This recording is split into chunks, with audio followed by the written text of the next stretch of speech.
Welcome to 20th class. तो अभी तक हम लोग क्या पढ़ लिया?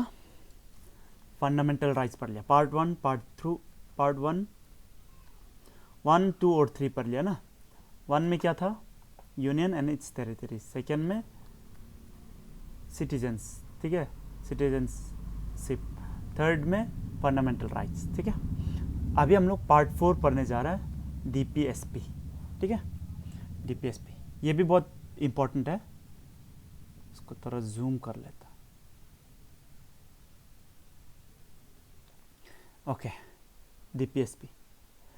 डीपीएसपी का फुल फॉर्म क्या है?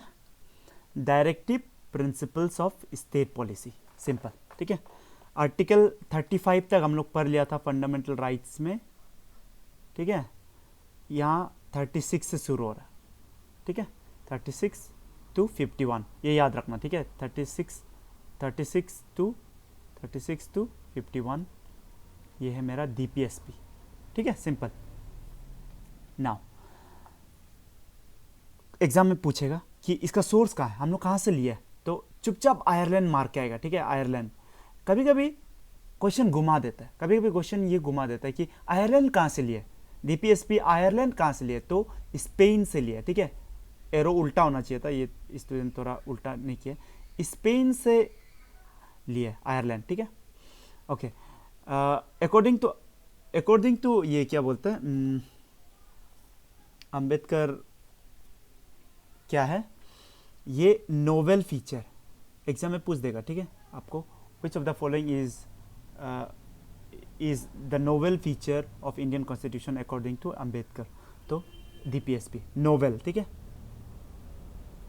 नाउ डीपीएसपी क्या है, अभी देखो नाम को ही देखो, क्या लिखा है, डायरेक्टिव लिखा हुआ है ना, मतलब क्या है, डायरेक्शन है ये, समझ में आ रहा है ना। ये स्टेट पॉलिसी, स्टेट का जो पॉलिसी होता है उसको बनाने का डायरेक्शंस है, समझ में आ रहा है। डीपीएसपी मतलब क्या है, डायरेक्शंस टू स्टेट, ठीक है, while making laws and policies. Directive principles है, ये प्रिंसिपल्स को यूज करके आप पॉलिसी बनाओ, ऐसा टाइप का है, समझ में आ रहा है ना। अभी इसको हम जब हम लोग डिटेल में पढ़ेगा तब हम लोग को और ज़्यादा क्लियर होगा, ठीक है। अभी टेंशन मत लो, ओके। तो हम लोग थोड़ा सा ये देखिएगा, ये दोनों का बीच में डिफरेंस क्या है। फंडामेंटल राइट हम लोग को पता है कि पार्ट थ्री में, ठीक है। डीपीएसपी कहाँ पे है, पार्ट 4 में, ठीक है। फंडामेंटल जस्टिसिएबल इन नेचर होता है, इसका मतलब क्या है, उसको एनफोर्स कर सकता है कोर्ट में, ठीक है, अगेंस्ट द स्टेट। लेकिन डीपीएसपी में ऐसा नहीं, वो जस्टिसिएबल नहीं है, एनफोर्सिएबल इन कोर्ट नहीं है। मतलब अगर डीपीएसपी आपका वायलेट होता है तो आप कोर्ट में नहीं जा सकते, समझ में आ रहा है ना। ओके, अभी हम लोग देखिएगा वैसा क्या है, ठीक है।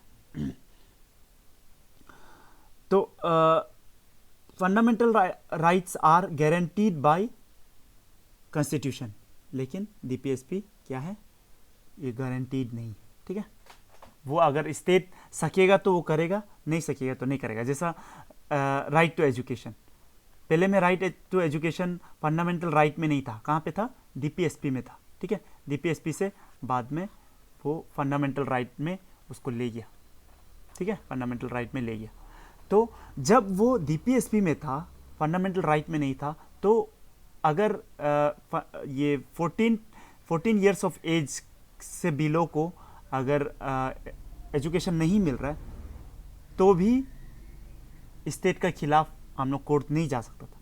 लेकिन अभी नहीं मिल रहा ना, अभी अगर नहीं मिलेगा ना तो हम लोग स्टेट का अगेंस्ट कोर्ट जा सकते हैं, ठीक है, क्योंकि अभी ये फंडामेंटल राइट हो गया, पहले ये फंडामेंटल राइट नहीं था, ठीक है, सिंपल। ओके, कभी कभी क्वेश्चन पूछ देता है, according to Granville Austin, green while बोलता है ना, विल्ले बोलता है, आप लोग खुद देख लो, ठीक है। Austin, according to Granville Austin, which of the following is considered as conscience of the constitution, conscience of the constitution. ऐसा क्वेश्चन आने से भी आपको डीपीएसपी मार्क करके आना है, ठीक है, क्लियर, ठीक है ना। ओके, ओके देखो, पार्ट 3 कितना से शुरू था आप लोगों को याद है? पार्ट 3 12 13 ऐसे ऐसे करके 14 से लेके 32, फिर 33 34 33 34 35। पार्ट 3 में हम क्या बताया था? आर्टिकल 2 में क्या है? डेफिनेशन ऑफ स्टेट है, ठीक है। आर्टिकल 13 में क्या है? नेगेटिव डेफिनेशन ऑफ लॉ है। और 14 से लेकर 32 क्या है? 31 को छोड़ के फंडामेंटल राइट्स है। और ये 33 34 35 क्या है? एक्सेप्शंस टू फंडामेंटल राइट्स, ठीक है। नाम बताया था। सेम चीज़ यहाँ पे डीपीएसपी का केस में भी, डीपीएसपी कहाँ से शुरू है? आर्टिकल 36, ठीक है। तो 36 क्या है? इसमें भी डेफिनेशन ऑफ स्टेट, समझ में आ रहा है ना? डेफिनेशन ऑफ स्टेट, ठीक है। तो पार्ट 3 में जो दिया है वही दिया हो, ठीक है। तो बार बार ये स्टेट का डेफिनेशन क्यों दे रहा है? क्योंकि वो पार्ट का हिसाब से, ठीक है। तो सपोज पार्ट 3 में कोई एक जगह में स्टेट वर्ड यूज़ हो गया, तो उसका मीनिंग क्या है वो हम लोग आर्टिकल 12 से देखना है। और डीपीएसपी में अगर कोई कहीं पे स्टेट लिखा हुआ है तो उसका हम लोग यहीं से लिखें, ठीक है। और स्टेट मतलब क्या हम बता चुका है आप लोगों को, ठीक है। आप लोग देख लो। Okay, now we will look into features of DPSP. Features, first feature it is direction, ठीक है। डायरेक्शन फॉर स्टेट या आइडियल्स फॉर स्टेट, मतलब स्टेट जो क्या करेगा, इसको आइडियल मान के, डीपीएसपी को आइडियल मान के अपना पॉलिसी को फ्रेम करेगा, ठीक है। ये तो ये डायरेक्शन है, ठीक है, सिंपल। सेकेंड ये है resembles instrument of instruction of government of India act 1935। ये बहुत इंपॉर्टेंट आपको हम बोला ही था, ठीक है। गवर्नमेंट ऑफ इंडिया एक्ट 1935 जो है, इसमें एक इंस्ट्रूमेंट ऑफ इंस्ट्रक्शंस बोल के एक पार्ट था, ठीक है। ये एग्जैक्टली डीपीएसपी जैसे ही। तो ये गवर्नमेंट ऑफ इंडिया एक्ट 1935 जो है, ये जो इंस्ट्रूमेंट ऑफ इंस्ट्रक्शंस है ना, ये जो इंस्ट्रक्शंस का काम कर रहा था कि ऐसा ऐसा पॉलिसी बनाओ, ठीक है। तो सेम है, ठीक है। तो एग्जाम में ये पूछ सकता है विच of the following resembles DPSP, ठीक है। या तो उल्टा भी पूछ सकता है, ठीक है। ओके, थर्ड है embodied the concept of welfare state. ये हम लोग पहले डिस्कस कर चुके हैं आप लोग का साथ, ठीक है। डीपीएसपी क्या करता है? ये वेलफेयर स्टेट बनाने का एम रखता है, ठीक है। मतलब क्या कि हम अभी क्या बोला, डीपीएसपी क्या है? मेरा कुछ सेट्स ऑफ प्रिंसिपल्स है, सेट्स ऑफ प्रिंसिपल्स है जिसको यूज करके स्टेट लोग अपना पॉलिसी बनाएगा, वही तो है ना, ठीक है। तो ये जो प्रिंसिपल्स है, ये जो वेलफेयर स्टेट बनाने का ये है ऑब्जेक्टिव रखता है, ठीक है, एम है, ठीक है। तो पहले क्या होता था, जब ये ब्रिटिशर्स था तो पुलिस स्टेट था ना, तो अभी क्या है? वेलफेयर स्टेट, ठीक है। ये बनाने का कोशिश है एग्जैक्टली पूरी हम लोग वेलफेयर स्टेट अभी तक पहुंचा तो नहीं है ऑब्वियसली, ठीक है। लेकिन मेन एम हम लोग का कॉन्स्टिट्यूशन का यही है कि स्पेशली डीपीएसपी का यही है कि वेलफेयर स्टेट बनूं, ठीक है। कैसे? क्योंकि डीपीएसपी में क्या क्या है? Social, economic and political principles और डायरेक्शंस। अभी हम जो बोला, ठीक है, प्रिंसिपल्स और या डायरेक्शंस है जो social and economic and political principles देता है, ठीक है, सिटीजन्स के लिए, ठीक है। फोर्थ तो हम लोग बता ही चुका, it is non justiciable in nature, ठीक है। अभी हम लोग एक धीरे धीरे करके थोड़ा सा पढ़ेगा, देखता है क्या है, ठीक है। जैसा आर्टिकल 36 बता दिया क्या है, डेफिनेशन ऑफ स्टेट। आर्टिकल 37 क्या है? एप्लीकेशंस। ये इतना इंपॉर्टेंट नहीं है, इसको अभी के लिए रहने दो, ठीक है। क्योंकि हर आर्टिकल को याद करने जाएगा तो फिर बहुत मुश्किल हो जाएगा, ठीक है, बहुत मुश्किल हो जाएगा। हम जस्ट बता रहा है इसको, ये जस्ट हम लिखने की ऐसे लिखाया था, ठीक है, ताकि कुछ आइडिया हो जाओ क्या है डीपीएसपी, ठीक है। कुछ इंपॉर्टेंट वाला हम बाद में बताएगा, ठीक है। Article 38 talks about social order, article 37 applications के बारे में था। आर्टिकल 39 में कुछ कुछ प्रिंसिपल्स है, ठीक है, कुछ कुछ प्रिंसिपल्स है, जैसा एडिक्वेट लाइवलीहुड होना है, ठीक है, इक्विटेबल डिस्ट्रीब्यूशन ऑफ रिसोर्स होना है, ठीक है, ये सब दिया हुआ है, ठीक है।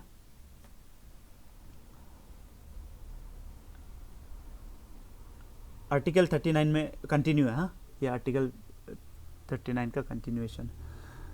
Minimising concentration of wealth and means of protection, समझ में आ रहा ना, कि मतलब इक्वल डिस्ट्रीब्यूशन ऑफ जो रिसोर्स बोला था, तो सेम टाइप का ये कि वेल्थ भी सबका वो नहीं होना है, एक आदमी के पास ज़्यादा नहीं होना है। इसलिए क्या करता है, जो ज़्यादा कमाता है ना, जो ज़्यादा कमाता है उसका टैक्स भी ज़्यादा है, ठीक है, टैक्स भी ज़्यादा है। तो उस हिसाब से ये क्या बोलते हैं, ये जो जो जैसा फिल्म स्टार्स हो गया, ठीक है, जो जो बहुत कमाता है वो लोग का ज़्यादा टैक्स है, ठीक है, ऑलमोस्ट 30% ऐसा भी है, ठीक है, 30% टैक्स में ही चला जाता है, ठीक है। तो जितना कम कमाएगा उतना आपका टैक्स कम भी होता है, ठीक है। हमारा ये ट्राइबल पीपल लोग को तो ऐसा इनकम टैक्स नहीं होता है, ठीक है, टैक्स, अच्छा ऐसा मत सोचो, ठीक है, कि ट्राइबल पीपल को टैक्स ही नहीं होता, ऐसा मत सोचो, टैक्स तो होता है, ठीक है, लेकिन इनकम टैक्स नहीं होता, ठीक है। टैक्स तो हम लोग देते ही है, जैसा अगर आप टूथपेस्ट खरीदने गया, ठीक है, वॉशिंग पाउडर निरमा खरीदने गया, तो आप जो पैसा देते हैं उसमें टैक्स इंक्लूडेड है, ठीक है, तो आप टैक्स देता है, ठीक है, लेकिन इनकम टैक्स नहीं देता हम लोग का ये जो एसटी लोग ना। तो ओके, तो फिर equal pay for equal work, ठीक है, equal pay for equal work, फिर हेल्थ, ठीक है, फिर हेल्दी डेवलपमेंट ऑफ चाइल्ड, तो ये सब अभी तक डीपीएसपी में, समझ में आ रहा ना। अभी हम आप लोगों को कुछ बताएगा, ठीक है।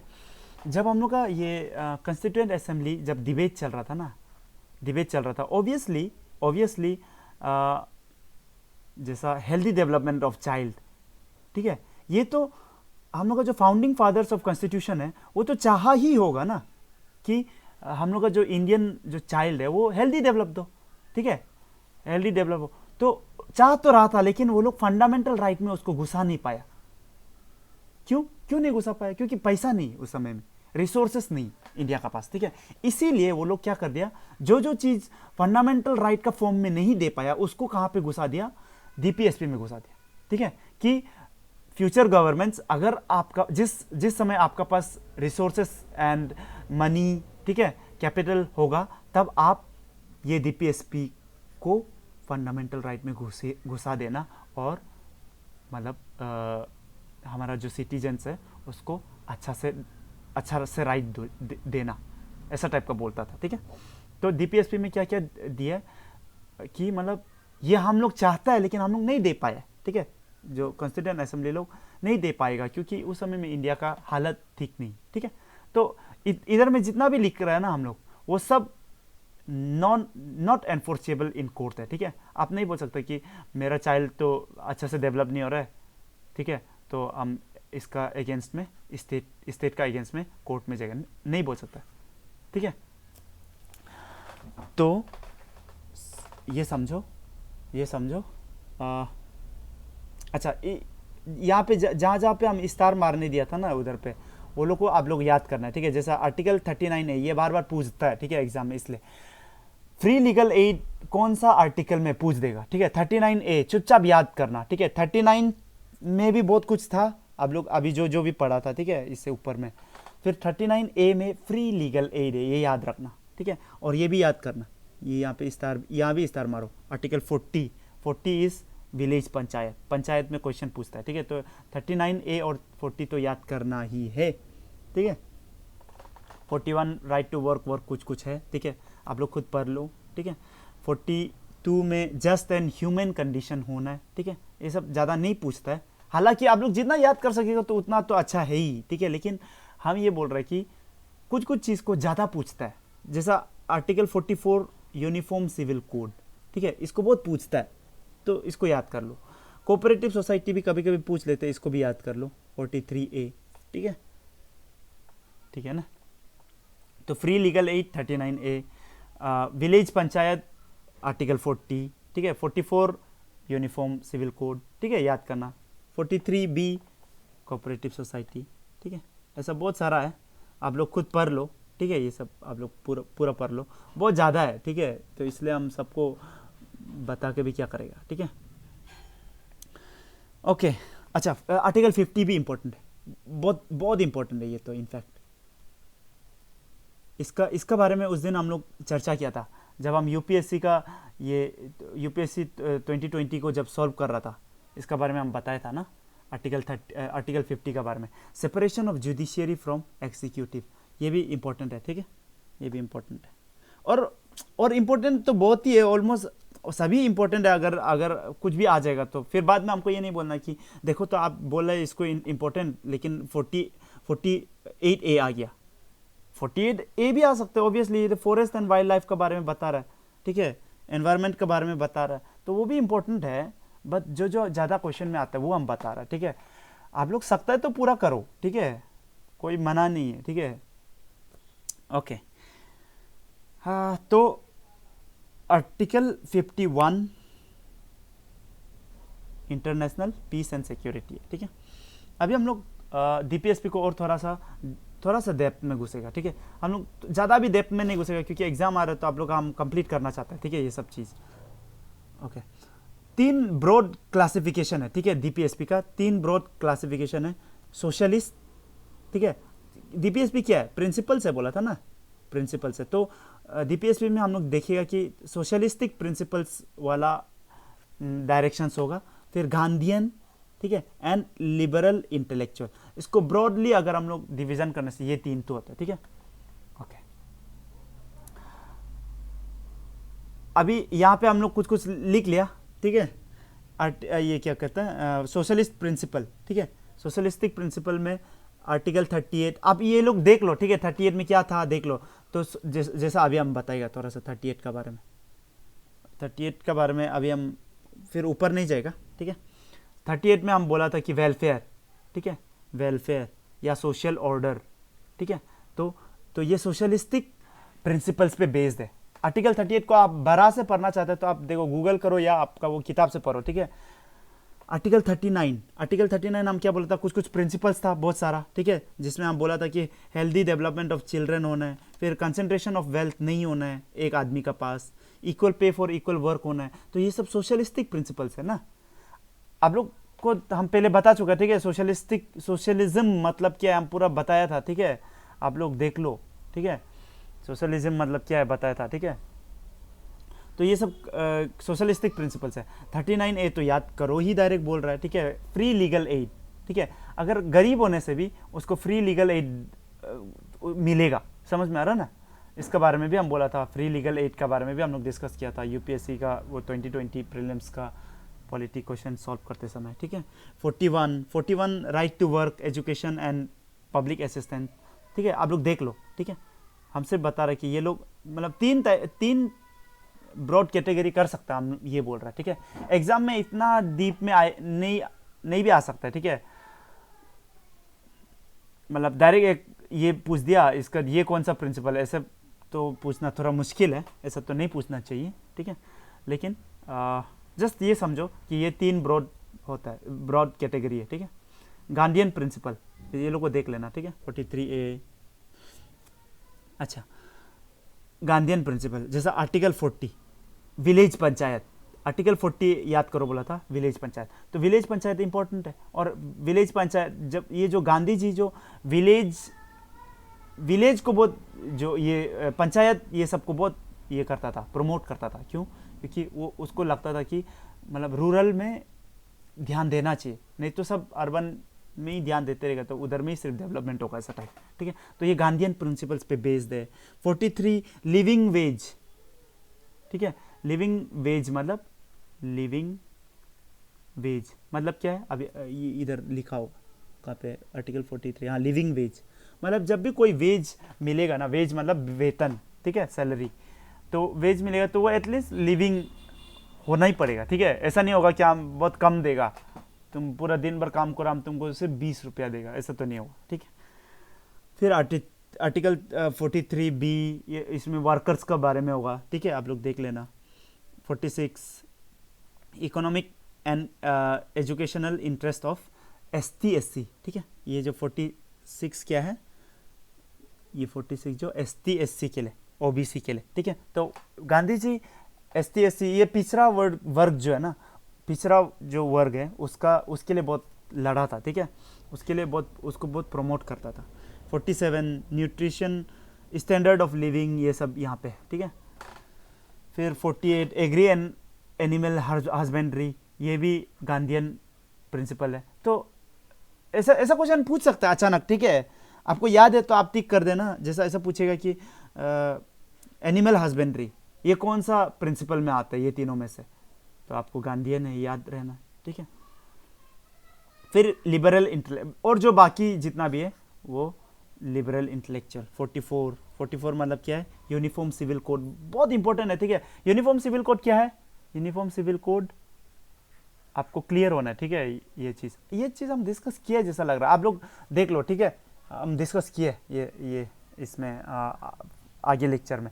देखो आगे लेक्चर में हम इतना ज़्यादा टाइम इसलिए भी दिया था क्योंकि उधर में बहुत सारा कंसेप्चुअल चीज़ था और वहाँ पे हम बहुत चीज़ क्लियर भी कर रहा था ताकि हम बाद में स्पीच जा सको, ठीक है। यूनिफॉर्म सिविल कोड के बारे में हम डिस्कस किए, ठीक है। ये आप लोग देख लो, शायद आप लोग देख भी लिया होगा, ठीक है।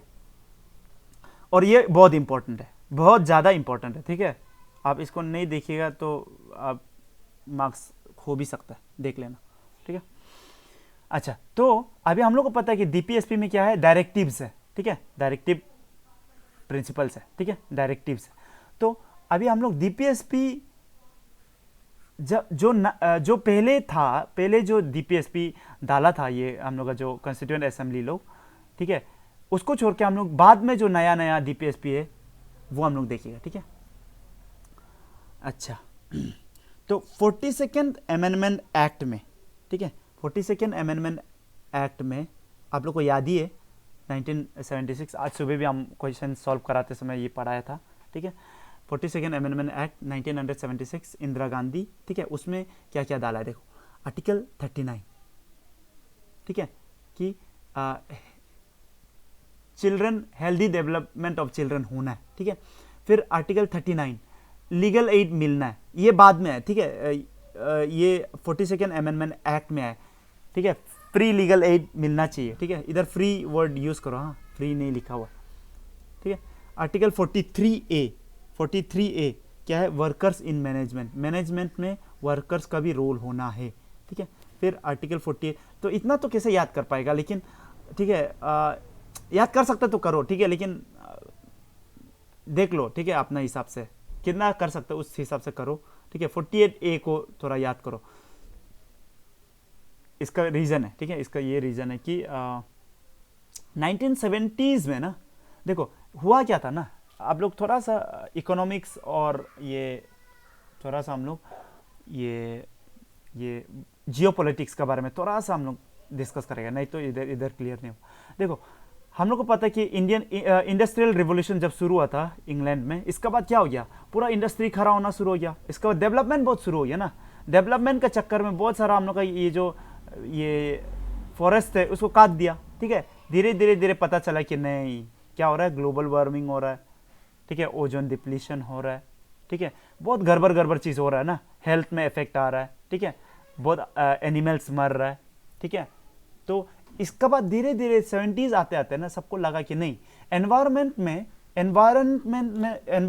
में हमको फोकस करना बहुत ज़रूरी है, ठीक है, नहीं तो पूरा आदमी भी मर सकता है, ठीक है, पूरा ह्यूमैनिटी फिनिश ऑफ हो सकता है, ठीक है। इसलिए तो 1970s स्पेशली 72 का बाद, ठीक है, इसलिए 1976 में देखो कनेक्ट करो तब जाके याद रहेगा, ठीक है। आप लोग जस्ट याद करेगा तो फिर नहीं होगा, ठीक है। तो 76 में for environment, forest and wild life, ये सब एक्ट लाया था, ठीक है। ये सब इसमें घुसाया है, कहाँ पे, DPSP में, ठीक है। मतलब ये है कि जो भी पॉलिसी बनाएगा उसमें एनवायरनमेंट और फॉरेस्ट इसको भी ध्यान दो, ठीक है। ओके, नेक्स्ट है 44th amendment act, Morarji Desai, आप लोग को बता दिया 1978 में आर्टिकल 38 लाया, ठीक है। आर्टिकल 38 लाया। आर्टिकल 38 में क्या बोला, मिनिमाइज इनइक्वालिटी को कम करो, ठीक ठीक है। इनकम इनइक्वालिटी, जो बहुत धनी है बहुत धनी होने मत दो, जो बहुत गरीब है उसको बहुत गरीब होने मत दो। टैक्स इसलिए लेता है ना, गरीब ये धनी से लो, इसका कुछ कुछ स्कीम्स से क्या करो, इसको गरीब लोग को दो, ठीक है। आज सुबह हम लोग डिस्कस किया था उज्ज्वला योजना, क्या है, फ्री एलपीजी मिलता है ना उधर पे, तो फ्री एलपीजी मिलता है मतलब क्या, गरीब को दे रहा है, ठीक है। पैसा लेकिन किससे ले रहा है, टैक्स ही लिया ना, और टैक्स किससे ज़्यादा ले रहा है, ये जो ज़्यादा कमा रहा है, ठीक है, समझ में आ रहा है ना। तो मिनिमाइज इनइक्वालिटी, ठीक है। Okay, then 86th amendment act में भी ये बहुत इंपॉर्टेंट है, इसको तो याद कर लेना, ठीक है। ये राइट टू एजुकेशन हम क्या बोला था, पहले डीपीएसपी में था, अभी क्या हो गया, अभी मेरा फंडामेंटल राइट बन गया ना। तो ये 86th अमेंडमेंट एक्ट में ही हुआ, 2002 में ही हुआ, ठीक है, 2002 में हुआ आरटीई एक्ट। तो आर्टिकल 48 से हटा के 21A में बदल दिया, समझ में आ रहा है ना। तो ये अमेंडमेंट डीपीएसपी को तो अमेंड किया ही है, ठीक है, 48 को हटा दिया ना, फिर फंडामेंटल राइट को भी पार्ट 3 को भी अमेंड किया आर्टिकल 21A बन के, ठीक है। नेक्स्ट है 97th अमेंडमेंट एक्ट, इसको भी याद करो बोला है, ठीक है। 43B, अभी जो थोड़ा देर पहले हम बोला था 43B कोऑपरेटिव सोसाइटी। तो ये अभी फिर हम वो करेगा, ठीक है, क्या करेगा, इसको रिवाइज करो आप लोग। फ्री लीगल एड कितना, 39A, विलेज पंचायत 40, ठीक है, लिविंग वेज 43, ठीक है। इसके बाद 43B में कोऑपरेटिव सोसाइटी, फिर 44 में यूनिफॉर्म सिविल कोड, ठीक है, सिंपल, ठीक है। और 48A को आप लोग याद कर लो, ठीक है, 48 एनवायरनमेंट से रिलेटेड है, and 50 separation of judiciary and executive, ठीक है, इतना याद कर लें। ओके, अच्छा, ये तो आप लोग हम डिस्कस कर ही चुका है, ठीक है। राइट्स क्या होता है, दो टाइप का होता है, justiciable and non justiciable. So fundamental rights justiciable है और डीपीएसपी भी राइट्स है। अब ये याद रखना, ठीक है, आपको कंफ्यूज करने के लिए बोल सकते हैं डीपीएसपी इज नॉट राइट, लेकिन डीपीएसपी इज ऑल्सो राइट, ये याद रखना, ठीक है। ये सुप्रीम कोर्ट क्लियर किया है इसके ऊपर में, ठीक है। डीपीएसपी भी राइट है बोल के, लेकिन नॉन जस्टिसेबल है, ठीक है, नॉन जस्टिसेबल है, याद रखना। क्यों ये फंडामेंटल राइट में जस्टिसेबल लोग को घुसाया और डीपीएसपी में नहीं घुसाया, डीपीएसपी में नॉन जस्टिसेबल को घुसाया, हम बता चुका है, फाइनेंशियल कंस्ट्रेंट्स था, ठीक है, और बहुत डाइवर्स था, ठीक है। हम लोग का ये डेमोग्राफी को देख लो, जियोग्राफी को भी देख लो, ठीक है, बहुत डाइवर्स था ना इंडिया, ठीक है। ये प्लेन्स भी है, प्लेटोज भी है, माउंटेन्स भी है, ठीक है।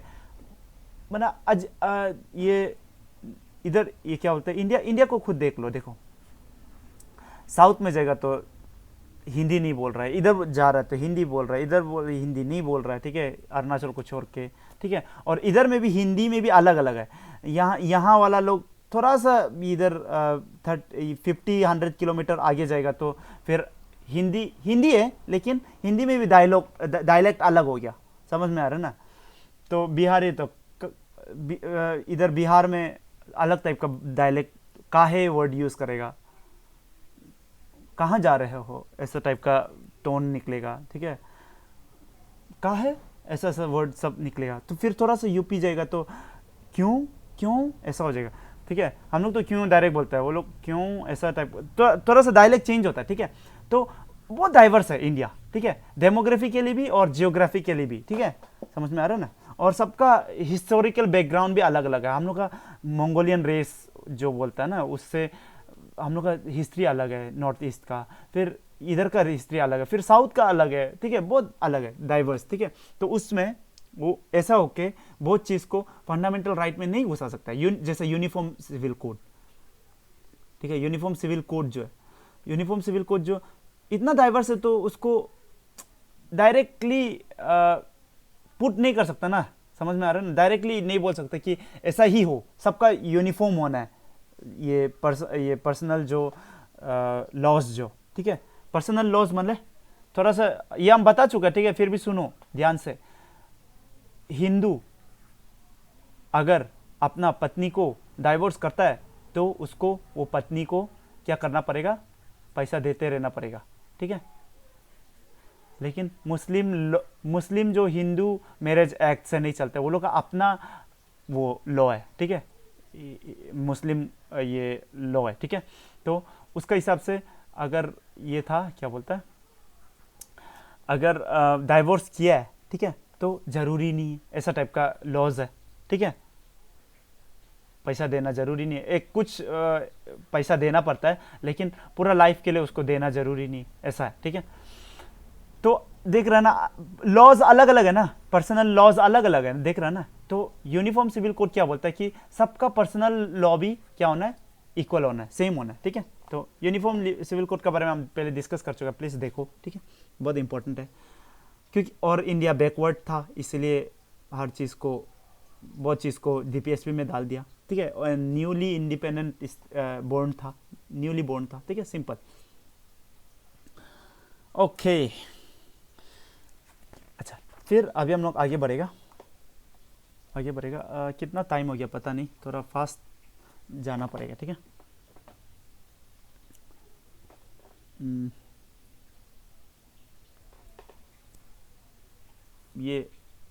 ये आपको समझ में नहीं आएगा, हम थोड़ा देर बाद आपको बताएगा, रुको, ठीक है।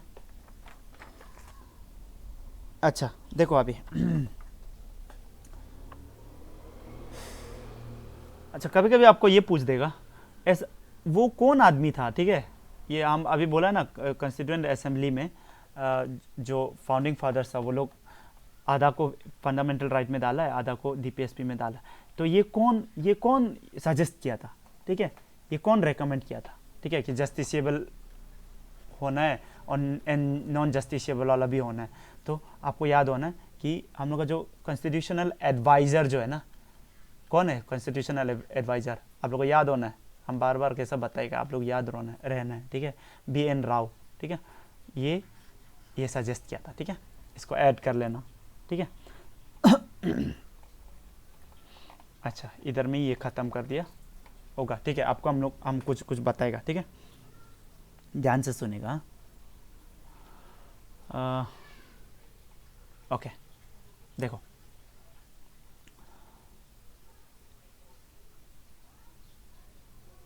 अच्छा, देखो फंडामेंटल राइट जो है हमारा जस्टिसेबल है एंड डीपीएसपी नॉन जस्टिसेबल। देखो देखो हुआ क्या था ना, एक बात बताएगा, ध्यान से सुनेगा। देखो ये दोनों में अगर अचानक कन्फ्लिक्ट हो जाएगा ना, तो कौन जीतेगा, ये क्वेश्चन, ठीक है, कौन जीतेगा, आप लोग सोच के देखो, कौन जीतेगा, डीपीएसपी और फंडामेंटल राइट में ये हो जाने से, कन्फ्लिक्ट हो जाने से कौन जीतेगा, आपको ये बात पता होना है। अच्छा देखो अभी 1951 में नेहरू गवर्नमेंट में है, ठीक है। इसका बाद क्या हुआ, एक चंपकम दोराई राजन, ये हम डिस्कस किए जैसा लग रहा है, ठीक है, चंपकम दोराई राजन केस, चंपकम दोराई राजन केस, ठीक है। क्या हुआ, ये एक मेडिकल एग्ज़ाम दिया था, इसका एक कॉलेज में गया, ठीक है, ध्यान से सुनो, क्योंकि ये कहानी से ही आपको याद रहेगा, ठीक है, आपका बहुत कंसेप्ट क्लियर हो जाएगा, सुनो। तो वो कॉलेज में गया, इसका बोला हमको ये चाहिए, क्या चाहिए, मेडिकल, आपका कॉलेज में सीट चाहिए, ठीक है, ये मेडिकल कॉलेज है, ठीक है। तो कॉलेज वाला बोला नहीं, सीट नहीं है, ठीक है, क्या बोला, सीट नहीं। तो ये चंपकम दोराई राजन बोला कि आई हम तो देखा है सीट्स है। तो यहाँ का अथॉरिटी वाला बोला कि कहाँ पे देखा, दिखाओ, देखो है नहीं, ये जो सीट्स है ये ST SC लोग के लिए क्या है, ST SC लोग के लिए रिजर्व्ड है, ठीक है। तो बोला आई क्या बात कर रहा है, अभी हम लोग इंडिया इंडिपेंडेंट हो चुका है, ठीक है, इंडिपेंडेंट जब हो चुका है इंडिया, तो ये ST SC ऐसा जो रिजर्वेशन वाला चीज़ था ना, ये पहले ये क्या बोलता है इसका, ये रिजर्वेशन वाला चीज़ जो ना, ये आपका ब्रिटिश समय भी था, ठीक है। तो बोला कि चंपाकम दोराई बोला कि नहीं देखो ये सब चीज़ अभी नहीं चलेगा, क्योंकि हम लोग का इंडिया इंडिपेंडेंट हो चुका है और हम लोग का पास अपना ही लॉ है, ठीक है, ये सब नहीं चलेगा, हमको घुसाओ। तो बोला नहीं हम नहीं घुसा सकेगा, आप वो करो, अगर आपको सही लगता है तो खुद को तो आप कोर्ट में केस करो। तो ये केस किया, ठीक है, इसी को बोलता है चंपाकम दोराई केस, ठीक है, समझ में आ रहा है ना। अभी देखो, तो जब चंपाकम दोराई ये कोर्ट में गया ना, ठीक है, कोर्ट देखा कि एक तरफ में गवर्नमेंट क्या बोल रहा है, गवर्नमेंट बोल रहा है कि आर्टिकल जो 46 है ना, आर्टिकल 46 में हम क्या देना है, एसटी एससी को रिजर्वेशन देना है बोल के हम लोग ये क्या बोलते हैं कॉन्स्टिट्यूशन में लिखा हुआ है, ठीक है। फिर इधर में दोराई क्या बोल रहा है, दोराई बोल रहा है कि आर्टिकल 15 अकॉर्डिंग टू आर्टिकल 15 क्या है, आर्टिकल 15 क्या करता है, आर्टिकल 15 ये बोलता है कि there shall be no discrimination, ठीक है, नो डिस्क्रिमिनेशन बोला था ना। तो नो डिस्क्रिमिनेशन जब बोला, पहले में ये क्या बोलता है एसटी एससी ये लोग का रिजर्वेशन नहीं था, ठीक है, पहले में आर्टिकल 15 में भी नहीं था, बाद में डाला है, देखो कैसा डाला है, वो उसका ही कहानी बता रहा है, ठीक है। तो अभी सुप्रीम कोर्ट टेंशन तो नहीं हुआ, मतलब सोचा क्या करना है। देखो इस एक साइड गवर्नमेंट भी तो सही बोल रहा है ना, कॉन्स्टिट्यूशन ये बोल रहा है कि 46 में एसटी एससी को रिजर्वेशन दो बोल रहा है, और आर्टिकल 15 बोल रहा है कि एसटी एससी को रिजर्वेशन मत दो। क्या हो रहा है, कन्फ्लिक्ट हो रहा है ना। अभी कौन जीतेगा यही डिसाइड करना है सुप्रीम कोर्ट को। समझ में आ रहा है, समझ में आ रहा है ना। ओके, सुप्रीम कोर्ट ये बोला है, सुप्रीम कोर्ट बोला है देखो फंडामेंटल राइट्स तो फंडामेंटल है ना, तो फंडामेंटल राइट ही जीतेगा। क्या बोला है, फंडामेंटल राइट ही जीतेगा बोला है, ठीक है, समझ में आ रहा है ना। तो फंडामेंटल राइट्स जो सुपीरियर टू डीपीएसपी, ऐसा हो गया, ठीक है। इसका मतलब क्या है, इसका मतलब ये है कि आप रिजर्वेशन नहीं दे सकते, ठीक है, क्योंकि ये डीपीएसपी का पार्ट है, ये रिजर्वेशन एसटी एससी को नहीं दे सकता है। मतलब आर्टिकल 15 जो आर्टिकल 46 से ज़्यादा हावी होगा, ठीक है, ये बोल रहा था। अच्छा, अभी इतना जब हो गया, नेहरू को मज़ा नहीं आया, ठीक है, नेहरू बोला ये तो हम नहीं मानता है, ठीक है, होगा। जवाहरलाल नेहरू बोला हम क्या कर सकते हैं, हम करेगा। जुडिशियरी, सुप्रीम कोर्ट जुडिशियरी है, जुडिशियरी अपना काम किया है और उसका काम क्या है, फंक्शन क्या है, टू इंटरप्रेट लॉस, ठीक है, आप इंटरप्रेट किए, चलो ठीक। यहाँ पे हम लेजिस्लेटिव में बैठा हुआ है, जवाहरलाल नेहरू बोल रहा है, ठीक है, हम पार्लियामेंट में बैठा हुआ है लॉस बनाने के लिए, हम लॉस बनाएगा, ठीक है, हम ये फंडामेंटल राइट को ही चेंज करेगा, ठीक है, आर्टिकल 15 को ही हम डायरेक्ट चेंज कर देगा, ठीक है, आर्टिकल 15 को ही हम डायरेक्ट चेंज करके क्या इंसर्ट कर देगा।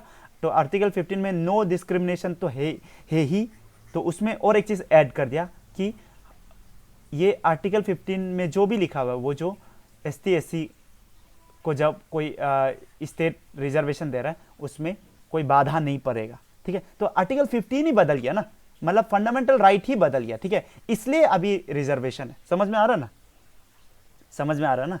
इसका बाद तो क्या हुआ, आपको ये सब हम पूरा सिखा दिया, बताया, ठीक है। अभी के लिए ये समझो, अभी के लिए ये समझो कि फंडामेंटल राइट डीपीएसपी का ऊपर है, ठीक है, अभी के लिए, ठीक है। अभी सुनो, इसके बाद हम क्या बोल दिया थे, इसके बाद तो आप लोग हम ये गोलकनाथ केस भी बताया था, ठीक है, जिसमें चैलेंज हो गया था ना कि फंडामेंटल राइट को आप कैसा वायलेट कर सकता है, ठीक है, आप फंडामेंटल राइट को वायलेट नहीं करना है बोल के ये सुप्रीम कोर्ट बोला था, ठीक है। और उससे पहले हम शंकरी प्रसाद केस भी बताया था, जिसमें उल्टा फंडामेंटल राइट को वायलेट कर सकता है बोल के बोला था, ठीक है। ये सब हम पूरा डिस्कस किया, आप लोग याद है कि नहीं, ठीक है। आप लोग सिर्फ पढ़ने से नहीं होगा, आप लोग को रिवाइज भी करना होता है, ठीक है। आपको हम बता चुका है ये वाला चीज़, ठीक है। जो भी चीज़ क्या होता है भूल जाता है जल्दी जल्दी, तो विद इन 24 आवर्स आपको क्या करना है, फिर से रिवीजन करना है, ये हम बता चुका है, ठीक है। ये इसका पीछे का साइंस, ठीक है, इसको एबिंगहर्स ये फॉरगेटिंग कर्व बोलता है ना, ये कर्व को, ठीक है। ये सब जरूरी नहीं है, सिर्फ कॉन्सेप्ट बता रहा है, नाम कौन किया है ये सब जरूरी नहीं, ठीक है। तो फिर से ये शंकरी प्रसाद केस का बाद ये गोलकनाथ केस में क्या हुआ था फंडामेंटल राइट को नहीं छू सकता है बोला था, ठीक है। फिर बाद में केशवानंद भारती केस में क्या बोला था, ये भी हम बता चुका है कि फंडामेंटल राइट को हाँ आप छू सकता तो है, ठीक है। अच्छा, गोलकनाथ में बोला था कि अच्छा, गोलकनाथ में क्या बोला था कि फंडामेंटल राइट को नहीं छू सकता है ना। और फंडामेंटल राइट में क्या, ये केशवानंद भारती केस में क्या बोला, फंडामेंटल राइट को आप छू सकता है लेकिन बेसिक स्ट्रक्चर डॉक्ट्राइन को आप छूने नहीं सकेगा, यही बोला था ना। तो आपको ये याद होना चाहिए, ठीक है। ये सब हम पूरा पढ़ा चुका है, लोग देख लेना, ठीक है। ओके, अभी आगे बढ़ेगा, आप लोग नोट डाउन करते जाएगा, ठीक है। फंडामेंटल राइट इधर लिखो और इस तरफ में डीपीएसपी लिखो, ठीक है। ये नेगेटिव डायरेक्शंस है। देखो हम क्या बोला है, देखो डीपीएसपी तो डायरेक्शंस है ही है, पॉजिटिव डायरेक्शंस है कि मैंने ऐसा करो, ठीक है। पॉजिटिव डायरेक्शंस टू स्टेट, ठीक है। स्टेट आप ऐसा करो, पॉजिटिव डायरेक्शन, ठीक है। नेगेटिव डायरेक्शन ऑफ स्टेट मतलब क्या है, नेगेटिव डायरेक्शन आप लोग लिखो, ठीक है, हम पूरा नहीं लिख रहा। ये नेगेटिव डायरेक्शन ऑफ स्टेट मतलब क्या है कि नेगेटिव डायरेक्शन ऑफ स्टेट मतलब आप ऐसा मत करो, ठीक है। मतलब मत करो मतलब क्या कि आप डिस्क्रिमिनेट मत करो, आर्टिकल 15 बोल रहा है ना फंडामेंटल राइट का, ठीक है। तो डिस्क्रिमिनेट मत करो, तो नेगेटिव डायरेक्शन है, ठीक है। तो फंडामेंटल राइट भी डायरेक्शन है और डीपीएसपी भी डायरेक्शन है। तो ये राइट है बोल के इसको डायरेक्शन नहीं है ऐसा मत सोचो, ठीक है। ये भी डायरेक्शन है, ये जस्टिसेबल है, ये नॉन जस्टिसेबल है, ठीक है। ये तो सिंपल है। इसका एम क्या है, इसका एम क्या है, इसका एम है पॉलिटिकल डेमोक्रेसी। पूरा लिखो, हाँ, पॉलिटिकल डेमोक्रेसी, ठीक है। इसका एम क्या है डीपीएसपी का, सोशल एंड इकोनॉमिक डेमोक्रेसी, ठीक है। डेमोक्रेसी मतलब तो आप लोग को मालूम ही है, ठीक है। ओके,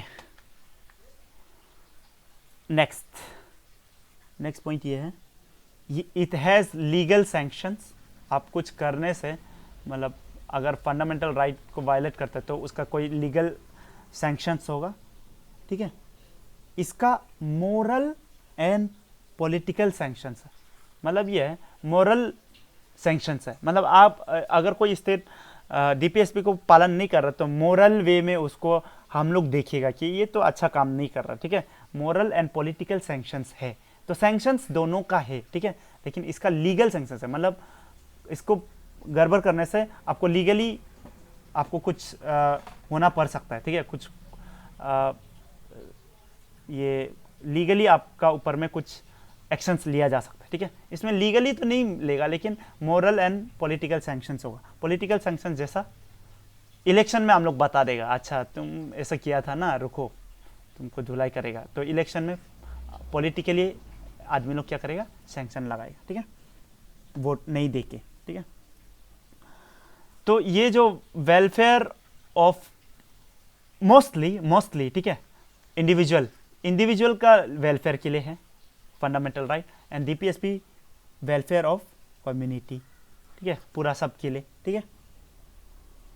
ये ऑटोमेटिकली एनफोर्स्ड होता है, ठीक है, पूरा लिखो, ऑटोमेटिकली एनफोर्स्ड, ठीक है। आपका अचानक ये हो जाने से, फंडामेंटल राइट वायलेट हो जाने से ये एनफोर्स किया जा सकता है डायरेक्टली, ठीक है। लेकिन ये केस में क्या होता है, अगर आपको इसको ये क्या बोलता है एनफोर्स करना है ना, अगर एनफोर्स करना है तो इसके लिए it need legislation. Salman Khan एक ब्लैक बक को मारा था ना, ब्लैक बक, ठीक है। ब्लैक बक पता है ना क्या है, एक डियर है एक टाइप का, ठीक है। ब्लैक बक को मारा था जिसका वजह से उसको कोर्ट वोट जाना पड़ रहा ना। तो देखो अभी थोड़ा देर पहले हम लोग बोला था कि डीपीएसपी में क्या दिया हुआ है, एनवायरमेंट दिया हुआ है, ठीक है। बताया था ना डीपीएसपी में 48A, ठीक है, आर्टिकल 48A में क्या दिया हुआ था, मेरा एनवायरमेंट, फॉरेस्ट, वाइल्ड लाइफ दिया हुआ है।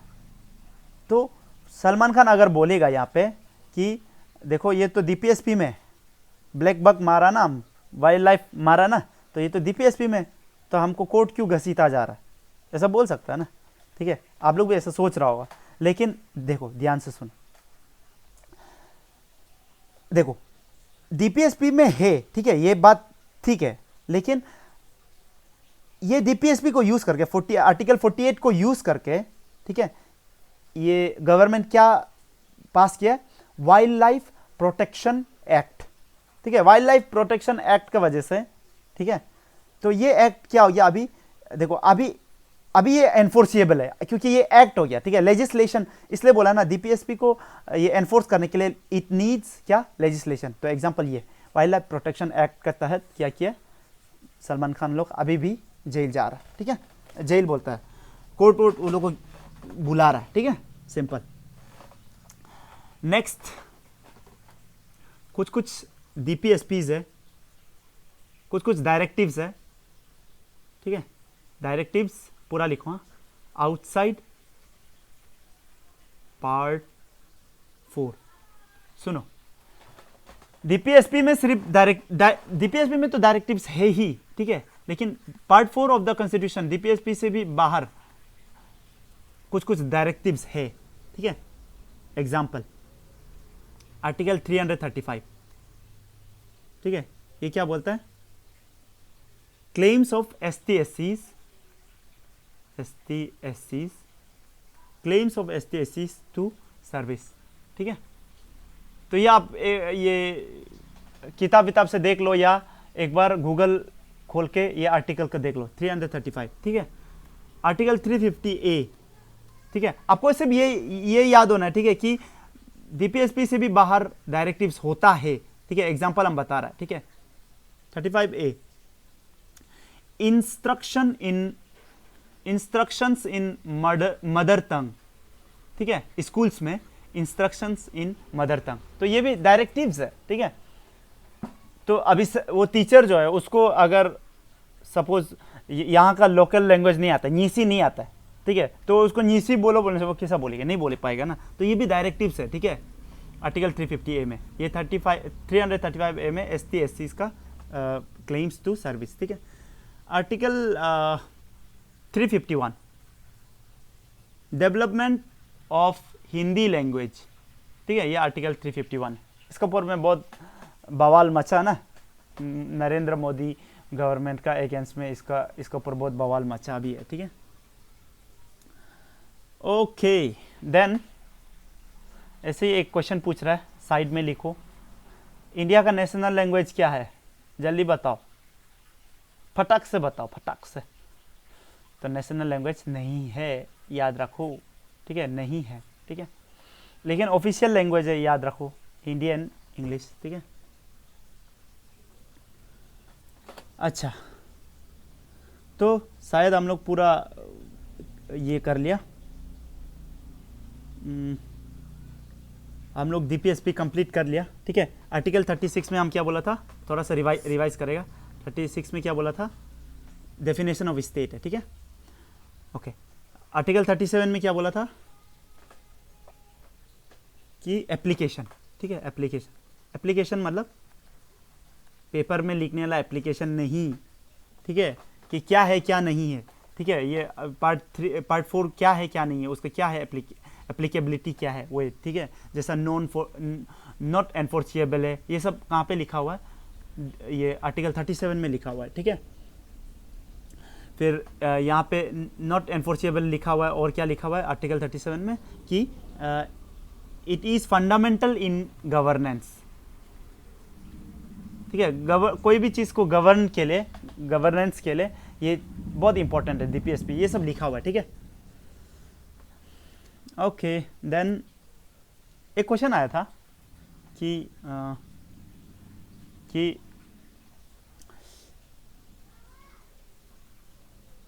एक स्टेटमेंट आया था कि duty of state, it is duty of state to apply the principles of DPSP in making laws, ठीक है। तो ये ड्यूटी है क्या, ड्यूटी,